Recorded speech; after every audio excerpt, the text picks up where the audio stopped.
이 시기는 교회력으로 보면 성탄절과 그리고 주현절이 겹치는 그 시기에 우리는 새해를 맞이하게 됩니다. 오늘은 성탄의 날 12월 25일부터 하루하루 이렇게 세고 11일이 되는 날입니다. 그리고 내일은 1월 6일, 내일은 성탄 12월 25일부터 12일째가 되는 날이 됩니다. 그리고 교회력은 그 날을 주현절, 에피파니로 그렇게 지정을 하고 있습니다. 우리에게는 별로 그렇게 주현절은 성탄절에 비해서 중요하지 않은 것처럼 느껴질 수도 있습니다. 그러나 고대의 기독교 초기에 있어서는 주현절이 매우 중요하고 아주 성대한 그런 축제였습니다. 고대에도 물론 예수님의 탄생을 기념하고 축하하는 크라이스트 마스, 크리스마스가 있었습니다. 그러나 큰 축제와 파티는 바로 이 성탄절이 지난 후 12일이 됐을 때 이 주현절 에피파니 때 열리게 되었습니다. 초기 기독교의 전통은 성탄절 때가 아니라 주현절에 서로 선물을 교환하고 가족들이 다 모이고 그리고 함께 푸짐한 식탁을 나누는 그런 시간을 보냈었습니다. 다음 슬라이드를 보여주시겠습니까? 네, 주현절을 나타내는 이 그리스어, 헬라어는 앞에 있는 것처럼 에피파네이아라고 하는 단어에서 왔습니다. 이 에피파네이아에는 두 가지 단어가 포함되어 있는데요. 하나는 에피, 위에서라는 단어이고 또 하나는 파이노, 나타나다, 빛나다 라는 단어가 결합이 돼서 이 에피파네이아가 되어 있습니다. 이것을 번역해서 말한다면 그 빛이 이제 앞을 향하여 비추기 시작한다. 그 빛이 왔다라는 그런 의미가 있습니다. 이것을 보다 매끄럽게 그 의미를 해석해서 표현한다면 이제 사람들이, 이 세상의 모든 사람들이 그 빛을 깨닫게 되었다. 이제 그 빛을 볼 수 있게 되었다라는 의미를 담고 있습니다. 기독교에서는 그 빛을 주 예수 그리스도로 그렇게 고백합니다. 그렇기 때문에 우리 한국에서는 주님이 현현하신 날, 주현절이라고 부르고, 일본에서는 주님이 공공연하게 모든 사람 앞에 나타난 날, 공현일이라고 그렇게 주님의 현현을 이 주현절에 기념하고 축하하고 있습니다. 우리는 지난 성탄절까지 누가가 전하는 그 성탄의 이야기를 함께 나눠왔습니다. 그런데 이 주현절의 의미를 담고 있는 성탄의 또 다른 이야기를 다른 복음서 기자인 마태가 전하고 있습니다. 마태는 누가와는 조금 다르게 이 성탄의 소식을 전하고 있습니다. 마태의 성탄은 매우 조용합니다. 누가복음에 있었던 천군이 등장하는 장면도 없습니다. 양떼를 돌봤던 그 목자들의 모습도 마태복음에는 기록되어 있지 않습니다. 마태는 마리아와 요셉에게 더욱더 집중하고 있고, 그리고 그들이 꾸었던 꿈을 전하는 일에 더 집중하고 있는 것처럼 보입니다. 그렇게 조용한 성탄을 마태복음 1장에서 전한 후에 2장부터는 그 고요함이 조금씩 변하기 시작합니다. 바로 새로운 등장인물, 동방에서 온 박사들이 나타나기 때문입니다. 사실 오늘 본문에 나온 이 동방에서 온 박사들이라고 불리는 이 사람들이 어떤 사람들인지, 그리고 동방이라는 것이 정확히 어디인지 알 수가 없습니다. 성경을 연구하는 학자들은 그들이 바사, 페르시아, 지금의 이란에서 온 사람들일 것이다 라고 추측하기도 하고, 혹은 바빌론, 지금의 이라크에서 온 사람들이 아닐까, 아니 더 동쪽으로 가서 동아시아에서 온 사람들이 아닐까, 여러 가지 추측을 하지만 정확히 알 수는 없습니다.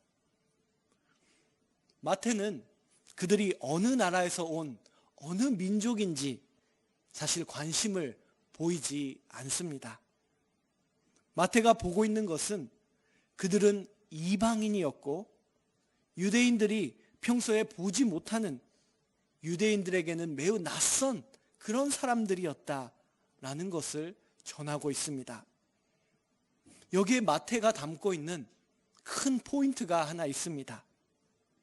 구세주, 유대인의 왕의 탄생에 대해서 누구보다도 잘 알고 있어야 하는 유대인, 선민 이스라엘 백성들이 어려서부터 선지자들의 예언서를 읽어왔던, 들어왔던 그들이 전혀 모르고 있었다. 그런데 그 당시 유대인들이 죄인으로 여기고 경멸했던 이방인들이 그 구세주의, 유대인의 왕의 탄생을 알아보고 있다라는 이 유대인과 이방인의 역전을 지금 마태는 전하고 있는 것입니다. 오늘 본문 2절을 보면은 그들이 무엇을 보고 왜 이 이스라엘까지 왔는지를 말하고 있습니다. 2절 후반에서 우리가 동방에서 그의 별을 보고 그에게 경배하러 왔노라, 그렇게 말을 합니다. 그들은 별을 보고 왔다라는 것입니다. 별은 결코 숨어 있는 것이 아닙니다. 하늘에 있기 때문에 누구나 고개를 들면 볼 수가 있습니다.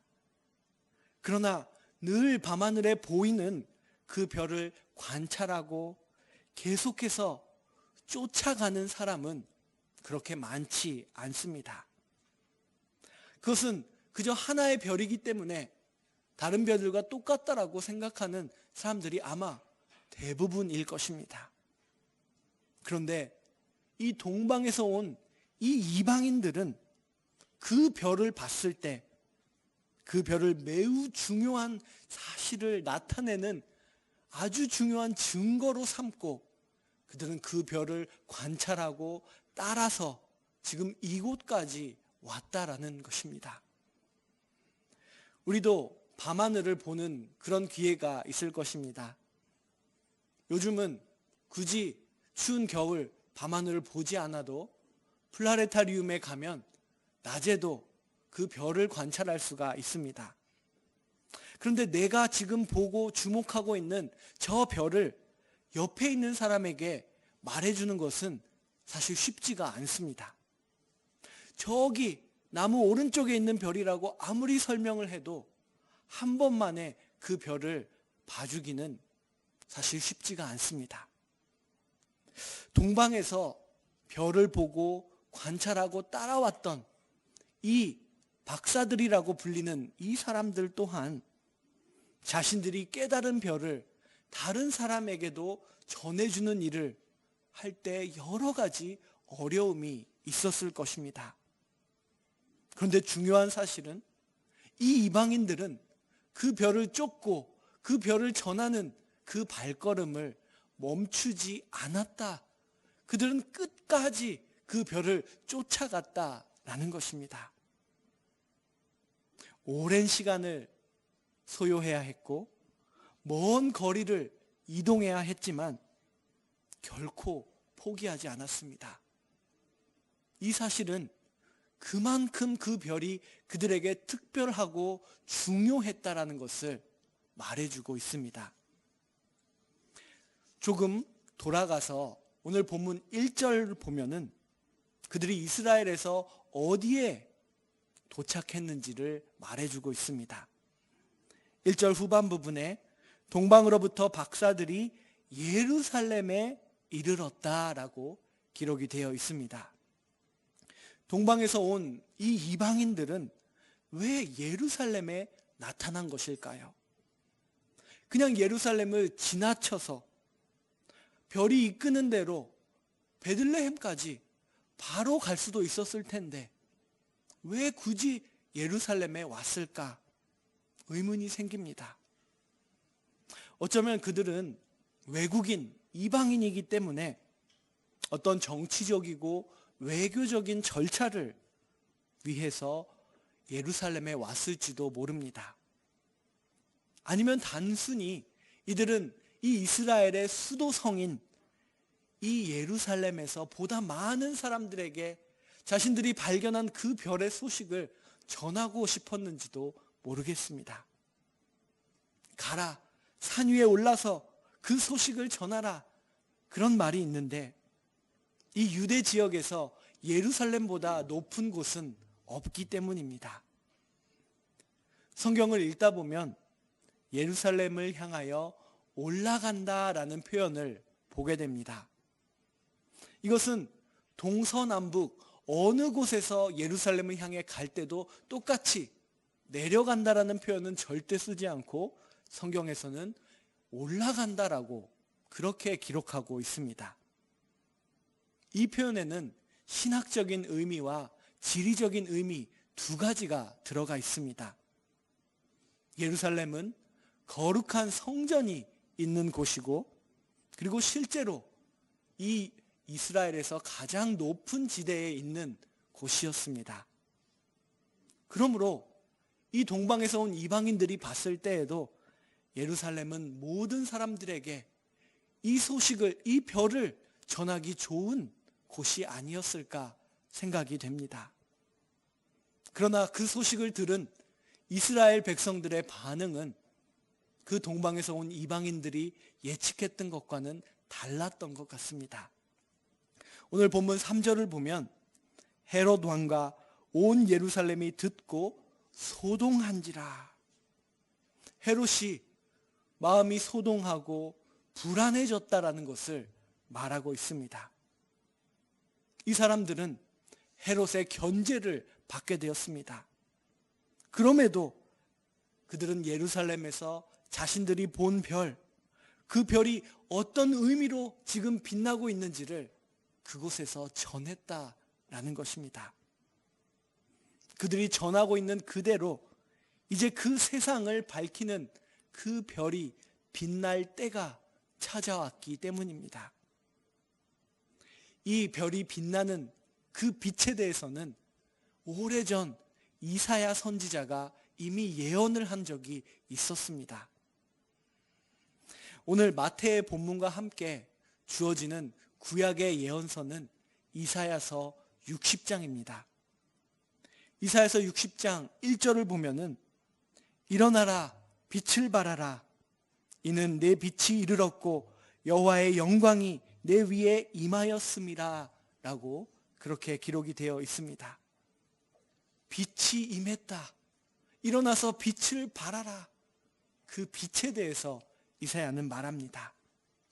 이어지는 2절을 보면 보라 어둠이 땅을 덮을 것이며 캄캄함이 만민을 가리려니와 오직 여호와께서 내 위에 임하실 것이며 그 영광이 내 위에 나타날 것이다라고 말하고 있습니다. 이사야는 이스라엘을 향하여 이 빛의 이미지를 전합니다. 그 빛이 이 땅의 모든 어두움을 만민을 가리고 있는 그 캄캄한 것들을 뚫고 찬란하게 빛나게 될 것이다라고 말합니다. 우리는 대강절 그리고 성탄절을 지나오면서 이 빛에 대해서 함께 묵상해 왔습니다. 이 어두운 땅에 빛나는 찾아오신 그 빛을 함께 바라봤습니다. 그런데 여기서 이 이사야의 예언을 통해서 이 빛을 좀 더 자세히 바라보기 원합니다. 이사야의 예언을 좀 더 살펴보기 원합니다. 이어지는 3절과 4절입니다. 나라들은 내 빛으로 왕들은 비치는 내 광명으로 나오리라. 여기서 이 나라들, 복수로 기록되어 있는 이 나라들이라는 것은 이스라엘이 아닙니다. 주변에 있는 모든 열방을 나타내고 있습니다. 왕들, 이것은 이스라엘의 유대인의 왕이 아닙니다. 이것은 이 세상의 모든 열방의 지도자들, 그 왕들을 나타내고 있는 것입니다. 그들이 그 광명으로 나오게 될 것이다라고 말합니다. 이어지는 4절에서 내 눈을 들어 사방을 보라, 무리가 다 모여 내게로 오느니라. 동서남북 모든 곳에 있는 사람들이, 그 무리가 그 빛을 바라보면서 그곳을 향하여 나오는 모습을 이사야는 말하고 있습니다. 이 빛이 오고 이 빛을 바라보는 사람들 위에 먼저 임했습니다. 그런데 놀라운 사실은 이 빛을 바라고 빛 가운데 걸어 나아갈 때 그 사람들뿐만 아니라 나라들과 왕들과 사방에 있는 무리들이 함께 그 빛으로 나오게 된다는 그 놀라운 빛의 이미지를 이사야는 전하고 있는 것입니다. 이사야가 예언하는 이 모습과 오늘 우리가 읽은 마태복음의 본문이 연결이 되면서 오늘 우리들에게 메시지를 주고 있습니다.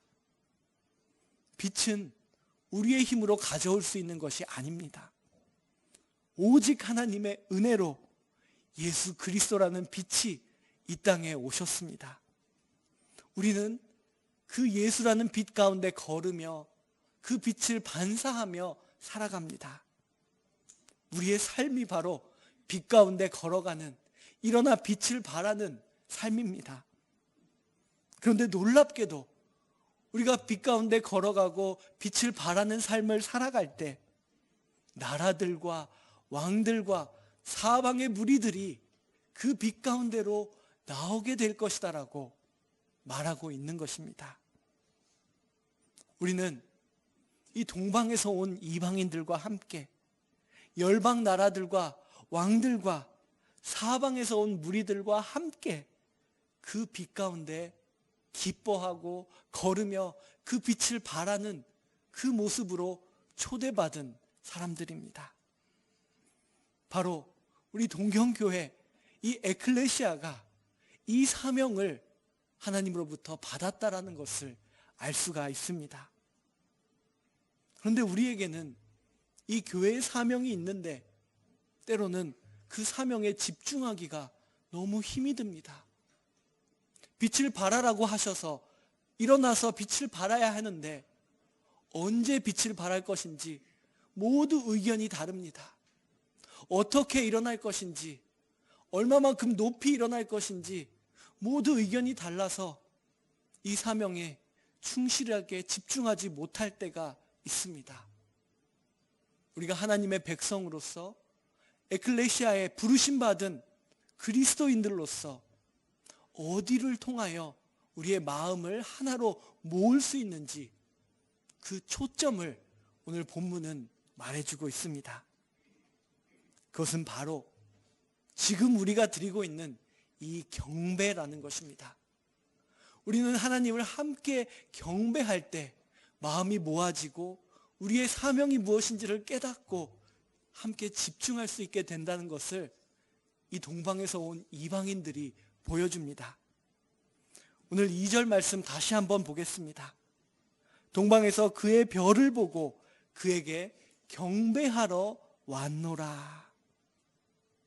이 사람들은 이 별이 구세주의 탄생을 나타내고 있다는 것을 전인적으로 그들의 영과 육과 그리고 심령의 깊은 곳으로부터 깨달았습니다. 그리고 경배하지 않으면 안 된다라는 어떤 강한 촉구를 받고 자신들의 나라와 고향을 떠나 이 이스라엘까지 찾아왔습니다. 그들은 이 일을 해야만 했습니다. 먼 길을 걸었지만 그래도 경배를 하는 그 순간이 모든 것을 보상해 줄 것이라는 것을 알고 있었습니다. 그들의 반응을 한번 보시기 바랍니다. 오늘 본문 10절에서 그들이 별을 보고 매우 크게 기뻐하고 기뻐하더라. 그저 한 번 기뻐한 것이 아니라 마태는 기뻐하고 또 기뻐했다. 일본어 성경 신공동역은 기쁨이 넘쳐 흘렀다라고 그렇게 번역을 하고 있습니다. 이 동방에서 온 사람들은 왜 그렇게 기뻤을까요? 우리는 무엇을 기뻐하고 무엇을 통하여 한 마음이 될 수 있을지 바로 이 사람들이 보여주고 있습니다. 이어지는 11절에서 집에 들어가 아기와 그의 어머니 마리아가 함께 있는 것을 보고 그 아기 앞에 엎드려 경배했다라고 기록되어 있습니다. 그들이 갖고 있던 최고의 예물을 드렸다라고 기록되어 있습니다. 그들은 그 별이 빛나면서 나타낸 그 아기를 보자마자 서 있을 수가 없었습니다. 가장 낮은 자세로 엎드렸다. 낮추지 않을 수가 없었습니다. 경배하고 가장 좋은 것을 바쳤습니다.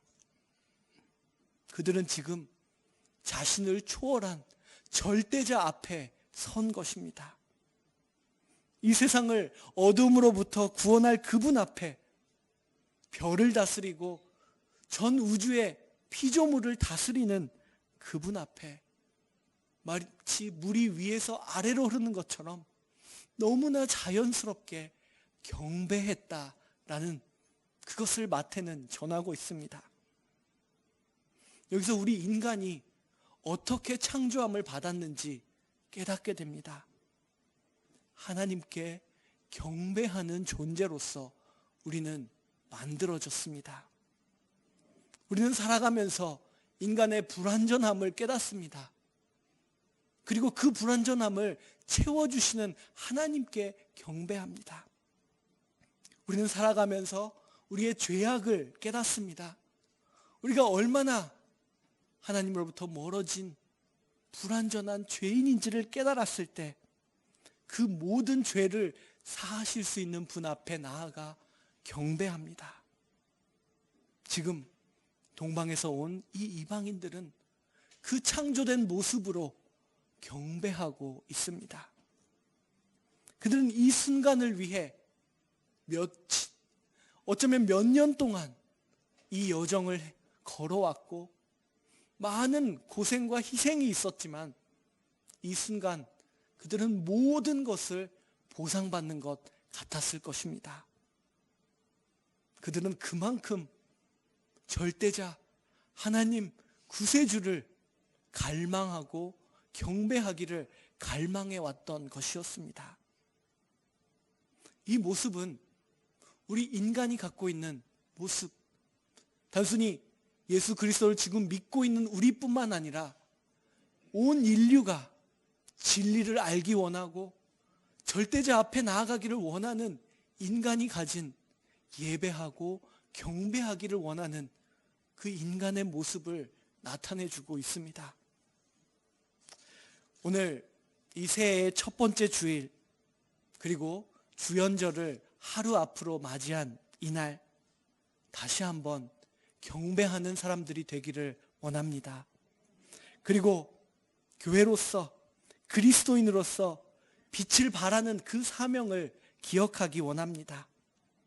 그저 내가 필요해서가 아니라 이 동방의 이방인들처럼 갈망하는 마음을 갖고 경배하며 예배하는 우리가 되기를 원합니다. 마지막으로 슬라이드 하나를 나누겠습니다. 라틴어로 베니테 아도레무스라고 기록되어 있습니다. 그 의미는 와서 경배하라. 동방 박사들이 말합니다. 베니테 아도레니무스. 이사야가 말합니다. 베니테 아도레무스. 와서 함께 경배하는 저와 여러분이 되기를 바랍니다. 기도하겠습니다. 하나님 아버지, 저희들에게 성탄의 기쁨, 새해를 맞이하는 기쁨, 주연절을 맞이하는 기쁨, 이 기쁨을 허락해 주시니 참으로 감사합니다. 동방의 박사들처럼 저희들도 기뻐하고 또 기뻐하며 이 시간 경배합니다. 우리가 하나님을 경배하고 예수 그리스도의 빛을 세상을 향하여 밝히 반사해 내 나아갈 때 이 세상의 모든 민족들이 함께 그 빛을 향하여 나온다는 그 놀라운 소식을 들었습니다. 2025년 우리가 그 사명에 충실하게 나아가는 한 해가 될 수 있도록 인도하여 주시옵소서. 예수 그리스도의 이름으로 기도드립니다.